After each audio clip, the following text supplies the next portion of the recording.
Hello guys, మీలో ఎంతమంది post ప్రెగ్నెన్సీలోని మీ డైట్‌లోని పచ్చం అయితే చేశారు?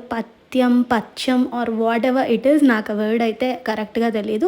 ఇఫ్ యూ గైస్ నో, మీరు ఏదనుకుంటే అదే. నేనైతే నిజంగానే చాలా గట్టిగా అయితే చేస్తున్నాను. ఒకటైతే సొంటి పొడి అండ్ ఇంకొకటి దుంప పసుపు కొమ్ము అంటారు కదా! అదైతే కాల్చి ఎట్లాగో పొడి చేస్తారు. ఫస్ట్ ముద్దకైతే ఆ పసుపు పొడి తినేదాన్ని అండ్ సెకండ్ ముద్దకైతే సొంటి పొడి తింటాను.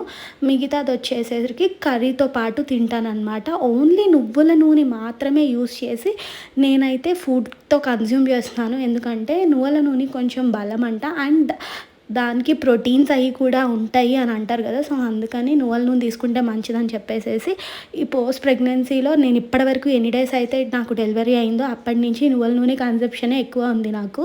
ఎక్కువ కాదు, అదే తింటున్నాను కూడా. అండ్ వెజిటబుల్స్‌లో కూడా నేను అన్నీ తినట్లేదు. ఓన్లీ బీరకాయ, నాన్ వెజ్‌లో అయితే కీమా కర్రీ ఇవే ఎక్కువ తింటున్నాను. వెల్లుల్లిపాయ కర్రీ అండ్ దీంతో పాటు కంది నీళ్ళు అని చెప్పేసి కందిపప్పుని పల్చగా చేసి పెడతారు. ఇలాంటి డైట్ చేయడం వల్ల చాలా యూజెస్ ఉంటాయంట ఫ్యూచర్‌లో మరి.